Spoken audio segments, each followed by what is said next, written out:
Bom dia, graças a Deus. Mais um programa aqui com as mulheres que vencem. E hoje nossa mensagem, a mensagem do Senhor para nós nesta manhã, está em Isaías 49:15, onde Deus ele diz assim: pode uma mãe se esquecer do filho que amamenta, que não se compadeça dele? Mas todavia eu não me esquecerei de ti. Então o Senhor fez uma comparação. A mãe, ela pode até se esquecer. Ele perguntou: pode uma mãe se esquecer? Mas eu jamais esquecerei. Então, se tem alguém que não esquece de nós, é Deus. Então, por isso nós temos que estar cada dia mais apegado a esse Deus Todo-Poderoso. Porque pode você estar onde estiver, de repente você sente que está sozinha, que está sendo abandonada, que foi abandonada pelo mundo, pelas pessoas amigas, por todas as pessoas. Pode até ter sido abandonada, mas nunca será abandonada por Deus. Ele jamais vai nos abandonar. Ele diz que estará conosco todos os dias, até a consumação do século. Então fica firme com Deus. Você que se sente desprezada, busque a Ele, que com certeza você vai encontrá-lo. E com certeza você encontrando o Senhor, a sua vida tomará um rumo diferente, porque Ele é o nosso refúgio, Ele é a nossa fortaleza, somente Ele. Em nome de Jesus, começa agora o programa Mulheres que Vencem na Graça. Levanta, levanta, levanta, e seja a mulher mais que chame. Levanta, levanta, levanta, e seja a mulher mais que chame. A mulher mais que chama, ela canta, adora e ora. A mulher mais que chama, ela é linda de dentro pra fora. É de Deus, é de fé, é virtuosa, é abençoada, é vitoriosa. Teu valor muito excede de finas joias. É de Deus, é de fé, é virtuosa, é abençoada, é vitoriosa. Teu valor muito excede de finas joias.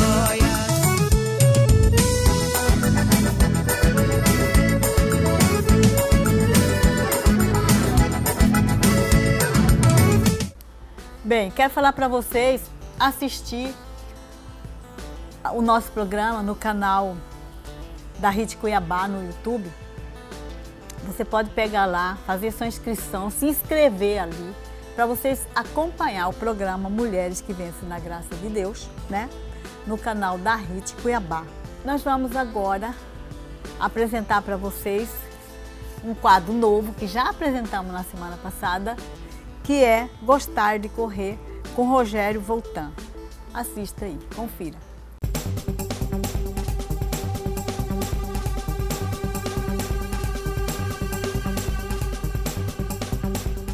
Hoje o Gostar de Correr vai falar das corridas rústicas, são aquelas corridas fora do asfalto. O nosso bate-papo é com o Anderson Pinduca, que organiza essas corridas, que as pessoas parece que estão pegando o gosto, né, das corridas fora do asfalto. E é fato, as pessoas hoje estão procurando mais o contato com o meio ambiente, saindo um pouco das ruas, e a corrida fora do asfalto, a corrida rústica, a corrida de montanha, tem aí encampado uma grande proporção dos corredores, principalmente na nossa região. Agora, para quem gosta de entrar, de repente, fazer essa corrida diferente, tem que ter alguns cuidados. Sim, alguns cuidados, porque nós teremos aí um piso diferente, é um piso mais acidentado, então é legal que a pessoa se prepare para isso. Com relação ao tênis, existem tênis mais apropriados para evitar que a pessoa escorregue nas trilhas ou nas estradas. Então é legal que o profissional que oriente esse corredor saiba e conheça um pouco da corrida rústica, para que ele consiga proporcionar um treinamento bem favorável para a pessoa correr com segurança. Eu acredito, né, que a pessoa que quando vai correr, de repente, né, num visual bonito, num visual, né, bem mais agradável do que o asfalto, acho que a hora que ela termina, acho que a intensidade dela deve ser muito maior, né? Cara, isso daí é uma coisa assim inaudito. O que acontece? No asfalto, de forma geral, e eu venho do asfalto, por isso posso falar com alguma propriedade, você cumpre uma obrigação. Já na corrida rústica, cara, é uma satisfação enorme. Você sente essa relação de correr com você mesmo e superar os seus limites. E o ambiente, a natureza, isso favorece porque, como eu te disse, tira da rotina diária e te coloca em contato com a natureza. Como que, né, que as pessoas procuram um pouquinho dessa corrida? Onde que elas encontram, por exemplo, as corridas que você organiza? Bom, a Sport, você consegue encontrar algumas corridas fora do asfalto, entre elas corrida na montanha, corrida com desafio de obstáculo natural do próprio percurso, e basta que ela acesse o site www.aesporte.com.br e lá tem mais informações, tem fotos, tem imagens, tem vídeos dos percursos a serem feitos nas corridas. É bem legal, ela vai se inteirar e com certeza vai migrar aí do asfalto para as corridas rústicas.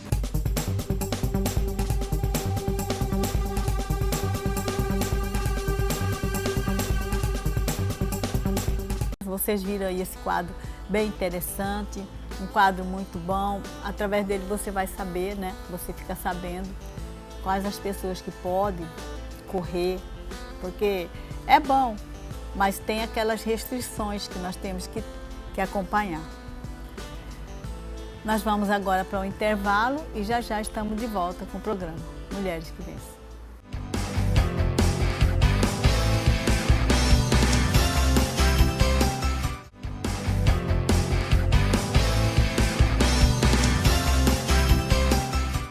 Agora nós estamos de volta com o quadro Sola Escritura, com a pastora Isani e o pastor Marcos. Eles estão aqui falando sobre qual é o propósito da igreja em relação à Sola Escritura.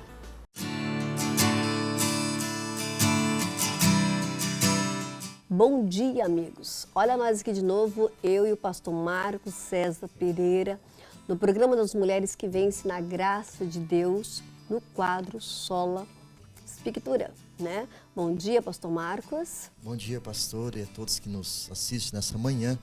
É uma alegria novamente estar aqui contigo e com todos aqui para poder conhecer um pouquinho mais da palavra de Deus. Sempre as pessoas fazendo pergunta. E nós sabemos que, pastor Marcos, que a Bíblia, ela é inerrante, né? E nós temos aqui hoje, como temos outros dias, outros pastores, mas sempre conosco aqui também, que já faz parte do quadro Sola Escritura, eu, pastora Ilzani, e o pastor Marcos César Pereira. E o quadro Sola Escritura, ele vai também usar, que sempre usa o pastor Marcos César, a responder as questões ao Sola Escritura, juntamente no quadro Sola Escritura, à luz da palavra, para sanar, tirar as suas dúvidas e nós aprendemos junto. E a primeira pergunta feita pelo pastor da Espanha, pastor Marco, sempre a Espanha participando, né? O pastor é o Wellington, né? O Wellington, um abraço bastante apertado. Os demais pastores, eu não cito não, mas eles citam, um abraço à tua mãe Wilma da Espanha e todo o pessoal da Espanha aí que esteja conectado conosco. A primeira pergunta, pastor Marcos, qual é exatamente o propósito da igreja? É uma excelente pergunta, pastora. E entendemos a partir da palavra de Deus, até porque, como este programa tem o tema Sola Escritura, entendemos que a partir de Efésios capítulo 3, versículo 20, versículo 21, ali nos é descrito precisamente qual é o propósito da igreja. E qual é o propósito da igreja conforme esse texto? O propósito primário da igreja é glorificar a Deus. O texto de Paulo ali é muito preciso quando ele fala qual é a nossa condição, qual é o nosso objetivo como igreja.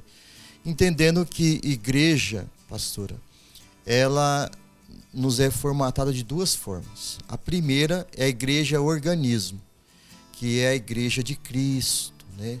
Essa igreja que foi alcançada, redimida pelo Senhor Jesus Cristo, que o próprio Paulo fala que o cabeça é Cristo.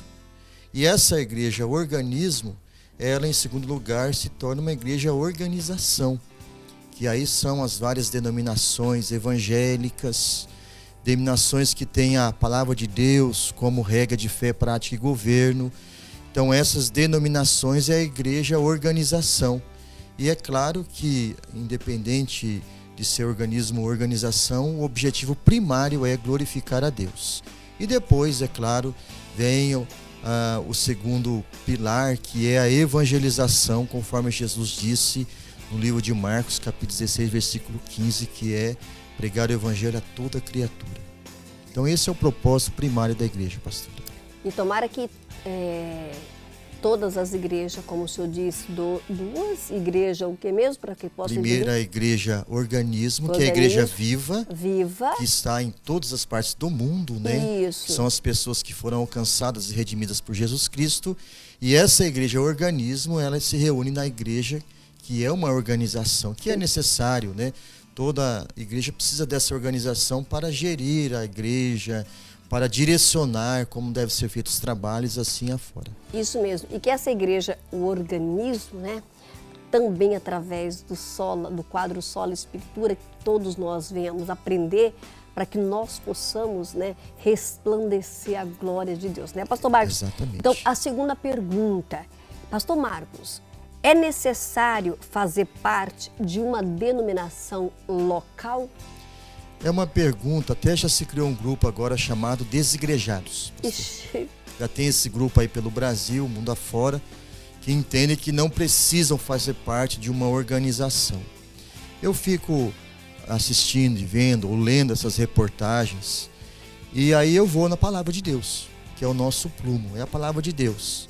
E aí eu tenho que recorrer a Hebreus, a epístola de Hebreus, que não se sabe quem é o autor, mas se sabe que essa epístola foi escrita aos irmãos ali, aos judeus que estavam se convertendo, e pela sua conversão eles estavam sendo perseguidos, e a perseguição também levou aos seus bens serem saqueados, e com isto, o que aconteceu? Eles começaram a se desigrejar também, passaram a não se reunir mais. E aí então o escritor de Hebreus vem, não se sabe quem é o autor, mas vem para orientar esses irmãos que estavam deixando as congregações. E é claro que precisamos pertencer sim a uma igreja local. Até porque Hebreus nos dá 3 razões pela qual nós precisamos pertencer à igreja local. A primeira está em Hebreus capítulo 10. O escritor fala que não devemos deixar de congregar como é costume de alguns. E por que nós não podemos deixar de congregar? Porque em Hebreus capítulo 5, a mesma carta, nós encontramos ali o autor direcionando ou instruindo os irmãos ali por que eles não deveriam deixar de congregar. Porque eles estando congregando, eles estariam sendo instruídos no conhecimento da palavra de Deus. E nós sabemos, conforme Paulo diz em Romanos 10, capítulo 10, versículo 17, que a fé, ela vem pela palavra de Deus, por ouvir a palavra de Deus. Então, como nós podemos crescer, amadurecer, se nós não conhecemos a palavra de Deus? E aonde é que entra isso? Entra justamente no momento em que nós estamos congregando, participando de uma igreja local, que tem, novamente volto a frisar, a palavra de Deus como regra de fé, prática e governo. E a terceira razão, no mesmo livro, está no capítulo 12, pastor Ilzani, é que o que diz lá, diz que nós temos que olhar para Jesus, o autor e consumador da nossa fé. Então entendemos ali que há necessidade de congregar, sim, conforme diz em Hebreus 10, 25, porque congregando nós vamos adquirir conhecimento bíblico, e é claro que fazendo isso nós estaremos obedecendo. E é interessante, pastora, que uma vez Jesus entrou no templo e viu bastante vendilhões ali, bastante. Lembrei disso. E aí ele começou a expulsar os vendilhões e disse assim, a minha casa será chamada casa de oração. Então por que não congregar? Por que não ter um vínculo? Não ser apacentado? E a função de um pastor é o quê? É apacentar as ovelhas, cuidar da ovelha. Então como que ele vai ser cuidado fora, ou receber esse cuidado fora da igreja? Então nós precisamos sim fazer parte de uma igreja local. Aí talvez surja até uma outra questão, pastora. E os locais onde não se pode construir templos? Que nós temos alguns lugares do mundo que não se pode construir templos ou coisa dessa natureza. Mas mesmo assim eles não deixam de se reunir. Verdade. Secretamente eles se reúnem como igreja e ali eles prestam culto a Deus. Muitos são mortos, inclusive, por causa disso. Mas eles não deixam de congregar, de estarem juntos como igreja, porque a igreja ela foi gerada por Cristo, né, através da sua morte. É interessante que como uma pérola, né, dá muito trabalho à ostra, pastor, porque para se gerar uma pérola, a ostra sofre muito, né, e através do sofrimento da ostra nasce a pérola. A mesma coisa com a igreja, através do sofrimento de Cristo nasceu a igreja, conforme diz no livro de Mateus, né? E sobre essa pedra edificarei a minha igreja. E a igreja, quem é a igreja? São todos aqueles que foram alcançados e redimidos por Jesus Cristo. Amém. Você fez me lembrar que nós estamos já entrando no intervalo, o pastor de Moçambique. Agora me fugiu o nome, que é vários países que entram em contato conosco, mas o do Moçambique, o pastor que congrega a sua turma ali numa casa, que manda bastante foto. Olha aí, tá vendo? Para você. E não desliga seu canal não, tá? Toma um café, uma água, retornamos já. Um intervalo para você. Já retornamos.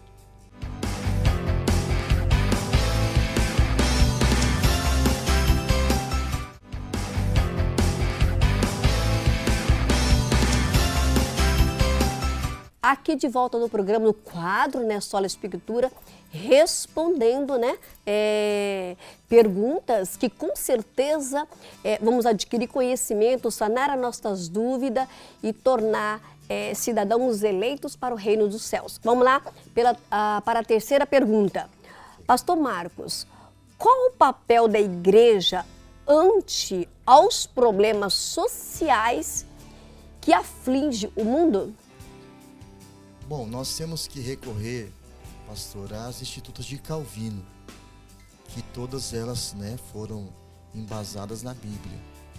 E Calvino, o grande reformador, inclusive esse ano completamos 500 anos de reforma protestante, ele entende que a igreja, né, como organização, veja só, ela tem 3 ministérios fundamentais. O primeiro ministério fundamental da igreja, segundo Calvino, é o ministério didático. O ministério didático está baseado aonde? Está baseado também em Efésios, que fala que foi instituído apóstolos, profetas, evangelistas, pastores e mestres. São os ofícios da igreja, são os ministérios da igreja. E qual é o propósito deste ministério didático? É justamente o quê? Ensinar a palavra de Deus. Então, nós como igreja, como líderes, nós temos o objetivo, o propósito que de ensinar as escrituras, a palavra de Deus. É o primeiro ministério da igreja, o ministério didático. O segundo ministério da igreja é o ministério político. Por quê? Calvino ele entendia que a partir de Hebreus capítulo 3, de Romanos capítulo 13, versículo 1 ao versículo 7, que a igreja ela também era responsável dentro desse contexto político. Então, é um outro fundamento da igreja, né? É o que? O ministério político. E finalmente, a pergunta, que é o ministério social. Dentro do ministério social, a igreja, ela é responsável por amparar quem? 3 classes de pessoas. Primeiro, os pobres, aqueles desafortunados, aqueles que não têm condições, né, de viver uma vida digna. A igreja, ela precisa cuidar dessas pessoas, e isso envolve tanto fora como dentro da igreja. Na nossa igreja mesmo, nós temos um ministério que cuida daqueles irmãos que estão em necessidade, pastor. Porque entendemos que isso é o papel da igreja. Acredito também que na Igreja da Graça é assim, e as igrejas sérias, elas se preocupam com menos afortunados. Verdade. Aqui na Igreja da Graça nós temos um grupo de jovens, em todo o Brasil, da Igreja da Graça, nós temos o pastor, né? Pastor que cuida do jovem, e ele faz um trabalho excelente, ótimo, sabe? Sobre o jovem nisso aí. Mas vamos lá, nosso tempo é curto, outro dia nós falamos sobre o trabalho dos jovens, né? A última pergunta.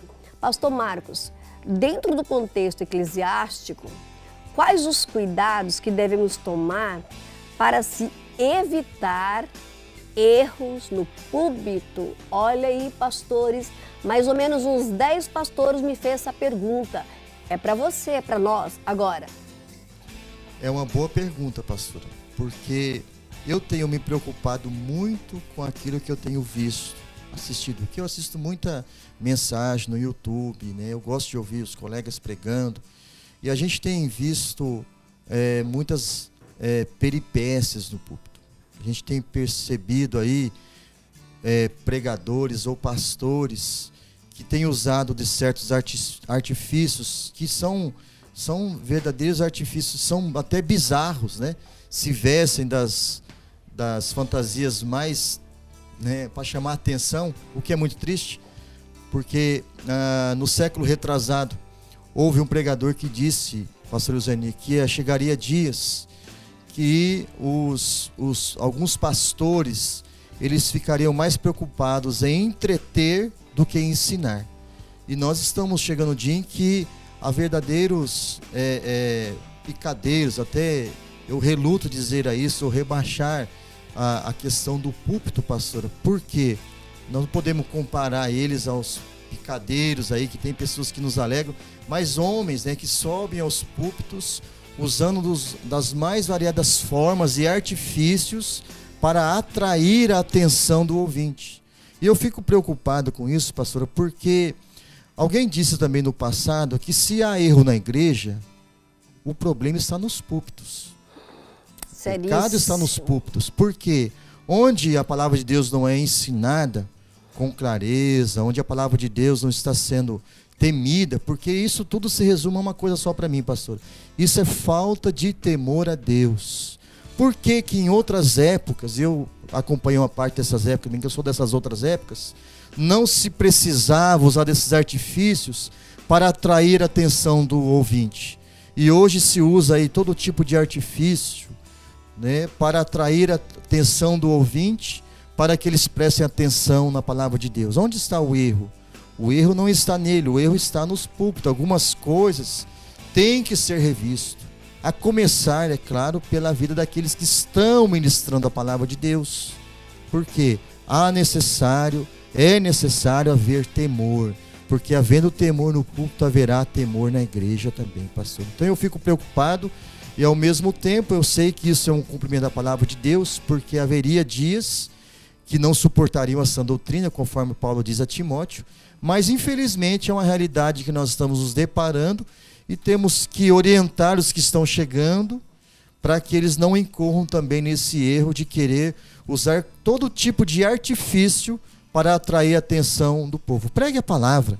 Esse livro aqui, que contém 1189 capítulos, pregue a palavra na simplicidade dela, e eu tenho certeza, pastora, que nós não vamos precisar desses artifícios para atrair a atenção dos nossos ouvintes. Enfatizando, né, que tocou no meu coração, quando o nosso mestre, o pastor Marcos César, ele deixou bem claro que às vezes pastores usam um pouco de raporte, um pouco assim para dar relaxamento ao público. Não é isso que ele está falando. Exato. Porque nós encontramos muitos pastores assim, que tem uma didática assim, gostosa de relaxar, né? Ele não está falando isso, tá? É usar a palavra peripécia, o que você falou? São artifícios no altar. Isso. E outra palavra que você usou é peripécia, não foi que você usou? Peripécias também. Peripécias, não, tá? Isso não pode não, tá? Não, não mas o tempo é curto e não dá mais para falar, né? Então a gente pede para você estar ligado no canal Hit 42 todo sábado 10 da manhã.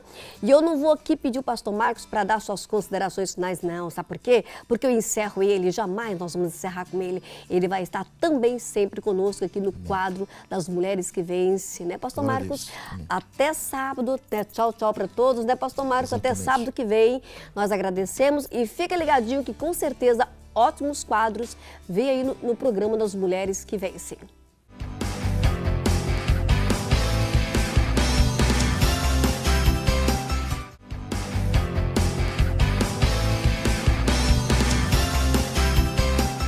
Bem, nós estamos aqui hoje no programa das Mulheres que Vencem e eu estou aqui com a doutora Aliciane Sanches, advogada de trânsito, que veio hoje aqui passar algumas informações. Nós estamos aqui para entrevistar, para a gente ficar conhecendo mais um pouco sobre o trânsito. Bom dia, doutora. Bom dia, é um prazer estar aqui, obrigada pelo convite. Agradeço a todos vocês por se interessar por esse tema que é tão importante. É verdade, a gente precisa saber mesmo, a gente que agradece a sua presença aqui, vai sanar algumas dúvidas nossas e de quem estiver nos assistindo também. Então eu tenho algumas perguntas aqui para fazer para a senhora. A primeira pergunta é: quando é possível recorrer multas de trânsito? Bom, a possibilidade de recorrer multas é toda vez que o cidadão ele não acredita que aquela multa foi devida ou faltava determinada sinalização no local. Então, por mais que as infrações sejam dadas, isso não quer dizer que ela foi feita dentro de um amparo legal. Então, é necessário ter esse conhecimento de saber que naquele local ela podia ou não estacionar ou coisas do gênero. Então, toda vez que a pessoa fica indignada, olha, eu não fiz essa infração, não era eu quem estava dirigindo, ou não tinha sinalização, qualquer coisa desse gênero, é possível fazer o recurso. Tá. E para recorrer à multa, deve-se primeiro fazer o pagamento dela? Não, de forma alguma. Ou seja, a pessoa pode recorrer à multa de trânsito tranquilo. A gente fala de imediato que ela está recorrendo, às vezes, a uma autuação, porque nem sempre é multa, viu, pastora?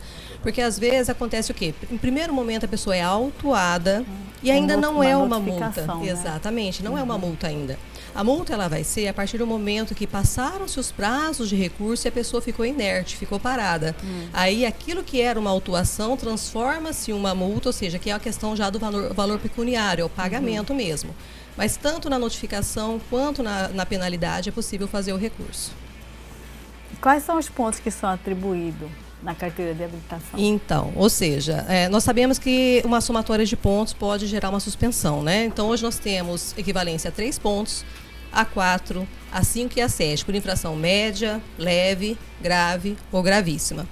Então, você pode ter essa somatória de pontos, às vezes, que gera a questão de uma suspensão, mas para isso é necessário somar 20 pontos. 20 pontos, né? E quando pagamos já as multas, os pontos eles somem? Aí está uma dúvida muito grande, porque as pessoas falam, não, vou pagar logo a infração de trânsito, que daí os pontos vão sumir também. E não somem. Os pontos eles vão prescrever dado 12 meses da data que ocorreu a infração. Então, o pagamento da infração não vai fazer com que essa pontuação vá embora, ela suma. Da mesma forma que se passar 12 meses, a pessoa não pagar a multa, o ponto vai sair, mas a multa vai continuar. Então, na aplicação imediata, os dois correm junto, tanto a pontuação quanto a multa. Mas depois desse caminho, pode dar 12 meses e a pontuação sair e uma multa continuar, por exemplo, se a pessoa não pagou. Ah, tá. Então, de qualquer maneira, tem que pagar, né? Vai ter que pagar. Ou seja, uma hora essa conta vai chegar. E qual que é o prazo para interpor o recurso? Olha, não pode ser inferior a 30 dias. Então, da data ali que chegou a notificação para você, não pode ser um prazo inferior a 30 dias. Agora, também tem a questão, às vezes, da indicação do condutor, porque às vezes não foi a pessoa quem fez a infração. Aí, na indicação do condutor, não podemos ter um prazo menor que 15 dias. Sempre tem que ter esse prazo para que a pessoa vá lá, indique o real infrator, caso não seja a pessoa, o proprietário do veículo, no caso. Caso a gente não receba a notificação, como que nós temos que fazer? Então, em caso de não receber a notificação, o órgão tem que proceder isso, né? Isso não está dentro do Código de Trânsito Brasileiro, mas está dentro de resolução. Que caso a notificação não chegou por alguma ineficácia... Do Correio também. Exatamente, principalmente dos Correios, que hoje a gente está tendo muito problema com isso. Aí, nesse caso, tem que fazer uma reabertura de prazo, que é o que prevê, né, em resolução do CONTRAN. E a pessoa ela não foi abordada, mesmo assim pode ser multada? A grande maioria das multas não precisa de abordagem. Então, a pessoa passou sem o cinto de segurança, não precisa abordar. E tem gente que diz, mas eu não assinei a infração. Se eu não assinei, então eu não posso levar essa multa, o pessoal fala assim. Ou seja, ela pode ser, mesmo assim, autuada, mesmo sem ter necessariamente ter parado. Agora, uma situação, por exemplo, num automóvel a pessoa está dirigindo com calçado inadequado. Então, nesta situação, é um tipo de infração que precisa de abordagem. Por quê? Porque senão não tem como analisar se estava ou não com o calçado. Diferente de uma motocicleta. Na motocicleta, o agente de trânsito ele consegue perceber facilmente se a pessoa estava ou não estava calçada. Então, tem infrações que necessitam da abordagem e tem infrações que basta o agente ali olhar que houve algum ilícito, alguma coisa errada. Celular, essas coisas. Cinto, celular, manuseando o celular hoje, né? A questão, às vezes, do braço para fora. São vários aspectos ali que conseguem. Tem gente que dirige com o braço para fora, né? Então não pode. E calçado, falou em calçado, né? É descalço, pode dirigir? Descalço pode dirigir. O que você não pode dirigir é com calçado que não firme os pés ou que comprometa a utilização dos pedais. Chinelo, Então, exatamente. Quando falam que fixa os pés, é aquela um que você vê que abraça ali o calcanhar. É esse tipo de calçado que você tem que ter. Então, a questão do chinelo ou algum tamanco, né, que geralmente as mulheres usam, sandálias. Esse sapatão de salto, será que prejudica um pouco? Sim, ou seja, é visto que não dá tanta segurança. Então, aí é preferível realmente estar descalço. Então, não tem impedimento algum quanto a dirigir descalço. Pode, tranquilamente, sem problema algum. Eu não consigo dirigir calçado. Caso outra pessoa fez uma infração com o veículo de uma pessoa, como proceder nessa situação? Então, é o caso da indicação do condutor. Só que a gente tem que ter uma atenção, porque existem infrações também que, mesmo que outra pessoa fez a infração, o proprietário é o responsável. Vamos lá, alguns exemplos para ficar mais claro isso. Talvez a pessoa estacionou em local proibido. Bom, estacionar em local proibido é uma conduta do próprio condutor, é uma conduta dele. Então, se não foi você, proprietário, quem fez a infração, você indica quem foi o condutor, porque é uma infração relacionada à circulação.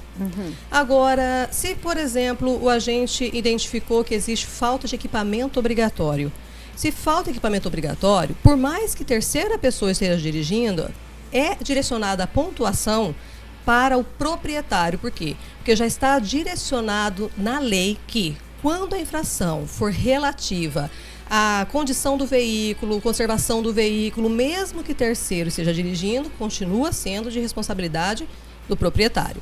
Não foi o proprietário, não foi. Não é nada em relação a isso, ou seja, em relação ao veículo, foi questão de circulação, avanço de semáforo, coisa do gênero, aponte quem era o condutor. Para isso, junte-se os documentos do proprietário, junte-se os documentos lá da pessoa que foi infratora, as duas pessoas assinam e faz a transferência do ponto. A gente vai ter que se dirigir para fazer isso? Tudo vai depender aonde a infração ocorreu. Tipo assim, se for aqui em Cuiabá, ali para Avenida CPA. Daí a gente já está falando de uma infração, já aqui, ou seja, que aqui é a CEMOB quem cuida, é a Prefeitura de Cuiabá. Então aí vai ter que ser na CEMOB. Foi uma infração que, por exemplo, a Polícia Militar aplicou. Aí já tem que ser já no DETRAN. Porque uma coisa, assim, aqui em Cuiabá ocorre que alguns outros lugares não ocorrem, que é o quê? É convênio. Porque tem infrações que somente o município pode aplicar e tem infrações que somente o Estado pode aplicar. Então, aqui existe o convênio, tanto da questão do DETRAN quanto da CEMOB, que a Polícia Militar pode aplicar a infração do município e do município pode aplicar. Então tem que só ver o quê? Quem foi que deu a infração, vai ser aonde vai ter que fazer a troca da indicação do condutor para que seja direcionada a pontuação. Qual a diferença das infrações pelo agente de trânsito e por vídeo monitoramento? Então, o vídeo monitoramento, né, é a bola da vez, todo mundo está falando bastante do vídeo monitoramento. Foi suspenso por enquanto de novo, ou seja, está nessa situação, né, autua, não autua. Segundo, né, o prefeito, ele disse que não deu a educação necessária, né, aos cidadãos para que pudesse, né, dar essa possibilidade de cobrar isso agora. Então já entrou em vigor um momento, saiu de novo. Então, segundo ele, falta uma campanha educativa com eficácia para isso. Aí muitas pessoas falam, olha, mas eu estava na linha do ônibus, que é principalmente o foco deles é a questão da faixa exclusiva de ônibus, o vídeo monitoramento. Mas eu estava na faixa exclusiva de ônibus e fui autuado. Então, ou seja, estou fora dessa possibilidade, não vou ser autuado. Se você foi visto pelo agente de trânsito, essas infrações continuam normalmente. É só o vídeo monitoramento que está ainda, né, nesse impasse, que ainda não se decidiu como que vai ser, porque nesse momento a gente está nesse impasse ainda. Então, por agora não tem problema andar na por linha agora, de ônibus. não. Problema tem. É só a infração que eles não estão dando. Mas, ou seja, lógico que tem que respeitar a faixa do ônibus, porque, querendo ou não, as pessoas falam, mas a Avenida do CPA já é apertada, deixa uma faixa exclusiva para o ônibus, mas e aí? Mas a questão que, se a gente parar para analisar mesmo, ou seja, esses condutores que trafegam com esses veículos passam uma dificuldade o dia todo em relação ao trânsito. Então, querendo ou não, melhorou um pouco. Foi visto que melhorou um pouco a questão de deixar aquela faixa exclusiva para eles. Porque todos nós andamos tranquilo, nosso carro, com ar-condicionado, o cidadão no ônibus passando por aquele, né, transtorno danado, tá quente, e a gente acha que a gente também tem que ocupar aquele lugar. Então a gente tem que olhar um pouquinho, né? Ou seja, até que ponto eu não estou realmente sendo egoísta nesse aspecto, né? Porque cada um está tranquilo, né? Tá, nós não podemos andar na linha do ônibus. Mas e o ônibus pode andar na nossa Não, ou seja, se ele tem uma faixa exclusiva, ele também não pode adentrar. A não ser que ele precisar fazer algum retorno, algum tipo de conversão, ele precisar tomar determinada via para o trajeto dele. Caso contrário, ele também tem que se manter no espaço dele. Se o recurso for indeferido, ainda cabe outro recurso? Você pode fazer um recurso e o recurso é feito à JARE, né, que é o órgão julgador. Se ele foi indeferido, você pode ainda recorrer novamente para o CETRAN, no caso, né, das multas estaduais, das multas municipais. É lógico que, se o CETRAN também indeferir seu pedido, dentro da esfera administrativa, não tem mais para onde correr. Aí seria somente na esfera judicial que seria possível reclamar aquela infração que você acha que ela foi indevida, no caso, né? Nos casos de habilitação provisória, as multas atrapalham pegar definitivo? Demais da conta. Porque na questão da provisória, você não pode ter nenhuma infração que corresponda a 7 pontos, nenhuma infração que corresponda a 5, ou você não pode ter 2 infrações que correspondam a 4 pontos. Qualquer situação desta vai obrigar aquele cidadão a reiniciar todo o processo de habilitação desde o início, ou seja, como se nunca tivesse feito exame algum. Então, ou seja, para as provisórias é o terror, qualquer possibilidade de multa. E as motocicletas, elas podem transitar nos corredores? A questão das motocicletas, não tem impedimento algum delas transitarem nos corredores. Teve um momento que isso foi para o Código de Trânsito para poder o quê? Impedir o trânsito delas nos corredores. Foi vetado isso, por quê? Porque entende que a motocicleta seria um veículo que não de rapidez, mas, ou seja, de ter uma maior condição de flexibilidade, fluxo no trânsito. Então, a partir daí, isso aí restou vetado. Então, elas podem trafegar no corredor, isso é uma dúvida muito frequente, não existe proibição alguma. O que pode acontecer é esses motociclistas levarem algum tipo de infração sim. Mas em que sentido? De trafegar sem guardar a distância lateral dos demais veículos. Então, o agente de trânsito percebe que tem um motociclista num corredor, e esse motociclista está aproximando demais, seja de retrovisores, ou seja da lateral de qualquer veículo, pode ser aplicado aí já o artigo 192, que ele vai dizer o quê? Ele vai dizer, olha, transitar sem manter distância lateral suficiente para a questão de segurança, aí leva uma infração grave. Porque já aconteceu comigo, de um vir passar e até arrancar meu retrovisor. Sim. E aí não tem nem como, porque ele sumiu. Então, é uma situação que geraria infração de trânsito sem sombra de dúvida. Por quê? Porque eles passam muito próximos, né? Então, assim, quando leva infração é por essa razão, e não por estar transitando nos corredores. Tem que ficar bem, assim, isso aí tem que ficar bem, bem claro. Bacana, bom. Eu venho agradecer a presença da senhora aqui. Deu pra gente conversar um pouco, deu para sanar algumas dúvidas. Eu sei que tem muito mais uma hora aí a gente torna novamente fazer essa entrevista aqui para saber mais sobre o trânsito, porque nós precisamos saber, principalmente nós que somos motoristas aí nesse trânsito quase que difícil de Cuiabá. Mas obrigado pela sua presença, quero que a senhora deixe aí a sua mensagem. Eu que agradeço, porque quando as pessoas, tantas questões, né, de qualquer meio de comunicação se interessa pelo trânsito, porque a gente vê que o trânsito hoje ele é muito avassalador, ou seja, ele mata muito, a gente vê também, às vezes, muita impunidade. Então, a gente vê que falta realmente, talvez, a sociedade se interessar mais pelo fator trânsito, principalmente pela questão do fator do quê? Humano, a questão do pedestre. Porque a gente sabe que todos nós somos pedestres, né? Verdade. Ou seja, não importa se você é condutor ou não. Então é interessante quando a gente vê esse interesse e também principalmente no fato também de mostrar o direito que as pessoas têm de fazer recurso de infrações. Elas podem fazer diretamente, não necessariamente precisa de um advogado, ela pode fazer diretamente. Ela só tem que ter o conhecimento do seu embasamento legal para apresentar esse recurso. E eu que agradeço muito por essa oportunidade de falar um pouquinho mais sobre o trânsito. Amém. Obrigada.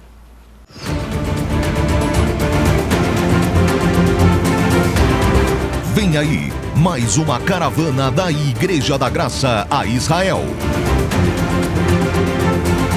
Vamos conhecer Cesareia, Tel Aviv, Shiló, onde a Arca da Aliança ficou depositada por centenas de anos. O Vale do Armagedon, onde se travará a batalha final. Vamos a Galileia, acompanhando de perto os passos de Jesus. Depois iremos a Belém, ao Mar Morto, E finalmente subiremos a Jerusalém e juntos celebraremos o aniversário do nosso missionário R.R. Soares com um culto transmitido ao vivo para todo mundo no dia 6 de dezembro. Faremos um clamor na Terra Santa pela paz mundial, no Jardim do Getsemane. O seu pedido será apresentado a Deus. E encerrando com a Santa Ceia do Senhor no Jardim do Túmulo. Chegou a hora de você conhecer a Terra Santa. Entre em contato agora mesmo. estincoming.com 0 operadora 21 2215 8003 ou 0 operadora 21 2502 1294. Eu quero falar para você um pouquinho dessa caravana para a Terra Santa. O missionário Soares está organizando essa caravana. Você que quiser participar, é lá para Israel, aí está o folheto. É só ligar aqui na igreja que você vai ter todas as informações. Você que é pastor, você que é missionário, você que é levita, você que é obreiro, quiser participar dessa caravana, é só ligar aqui na igreja, tem os telefones aí no rodapé. E também eu quero dizer para você que nós vamos estar sorteando no próximo programa um CD da Sara. É só você ligar no telefone que está no rodapé, aí no rodapé do seu televisor, um CD da Sara, no próximo programa Mulheres que Vencem. E também nós vamos estar sorteando aqui com a Thaís Lemes, ela que está nos proporcionando unhas de fibra de vidro. Se você quiser concorrer, compartilhe também ligando nesse telefone aí do rodapé. E com certeza você vai sair daqui com as suas unhas abençoadas, lindas e maravilhosas. E agora nós vamos para o momento que é o recado do coração de Deus, com a nossa pastora Andréa Rocha. Confira conosco aí.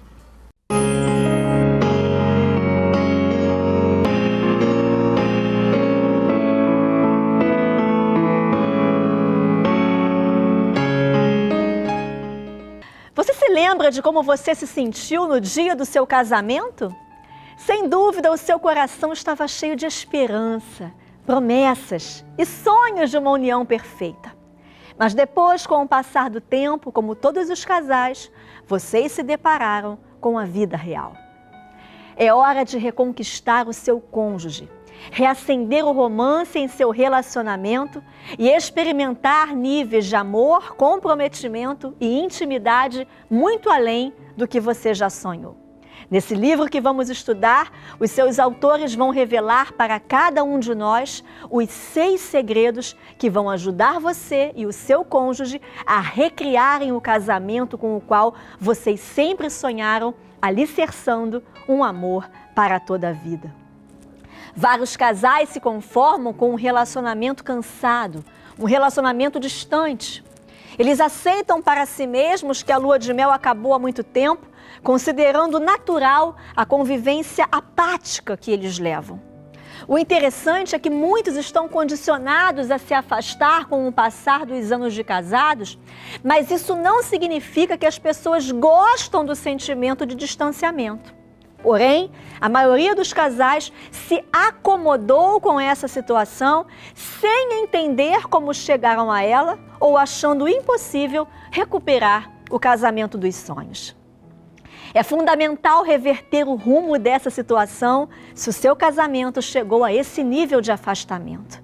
Não se contentem com algo que não seja a intimidade e a unidade planejadas por Deus para a sua vida conjugal. Deus nos criou como seres relacionais e ativou dentro de nós a necessidade de conexão emocional e espiritual em um nível profundo com outra pessoa. A ligação humana mais íntima está reservada para o casamento. Se você que me assiste agora está passando por dificuldades na sua vida conjugal, eu desejo de todo o meu coração que através desse estudo o Espírito Santo encontre em você um sinal verde para que ele possa transformar o seu relacionamento e para que em Deus vocês sejam uma família abençoada e feliz. Amém?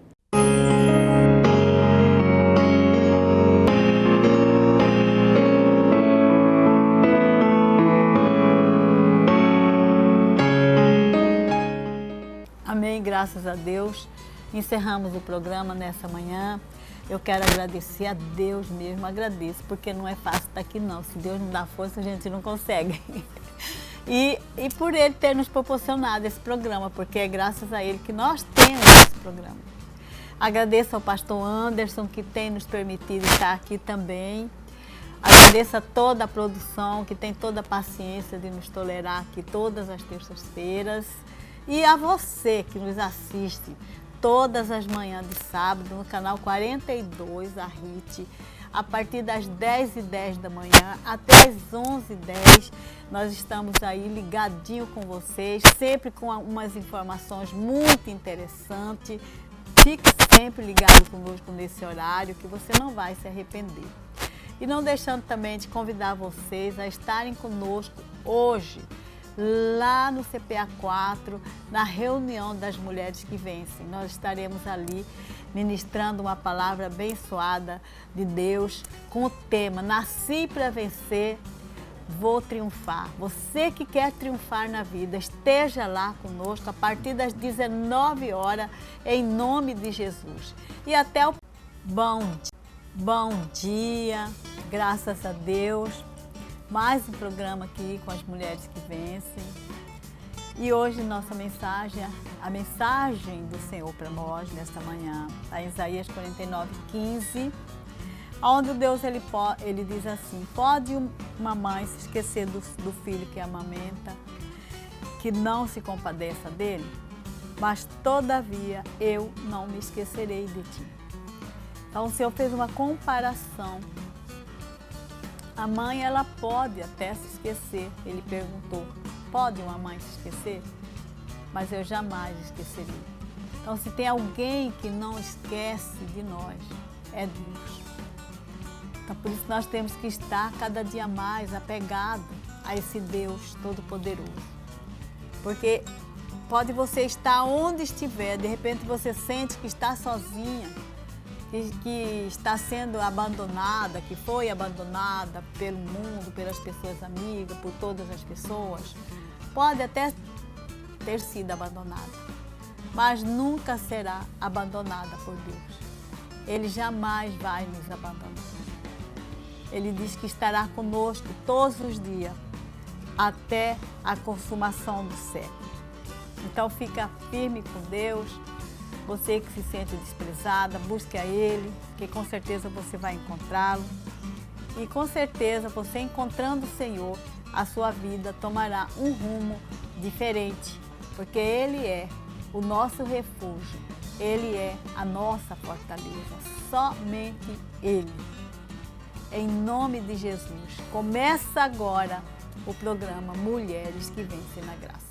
Levanta, levanta, levanta, e seja a mulher mais que chame. Levanta, levanta, levanta, e seja a mulher mais que chame. A mulher mais que chama, ela canta, adora e ora. A mulher mais que chama, ela é linda de dentro pra fora. É de Deus, é de fé, é virtuosa, é abençoada, é vitoriosa. Teu valor muito excede de finas joias. É de Deus, é de fé, é virtuosa, é abençoada, é vitoriosa. Teu valor muito excede de finas joias.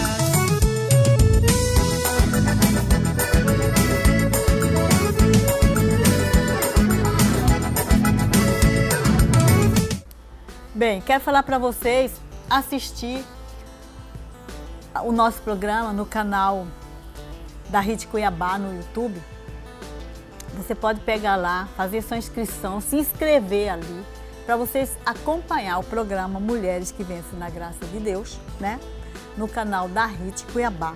Nós vamos agora apresentar para vocês um quadro novo que já apresentamos na semana passada, que é Gostar de Correr com Rogério Voltan. Assista aí, confira.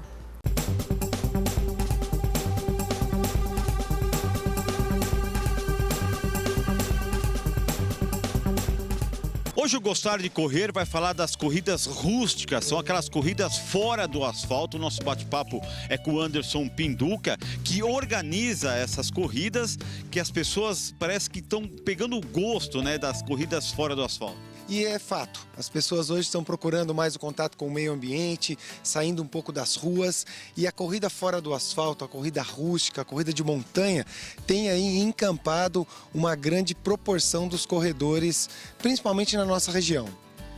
Agora, para quem gosta de entrar, de repente, fazer essa corrida diferente, tem que ter alguns cuidados. Sim, alguns cuidados, porque nós teremos aí um piso diferente, é um piso mais acidentado, então é legal que a pessoa se prepare para isso.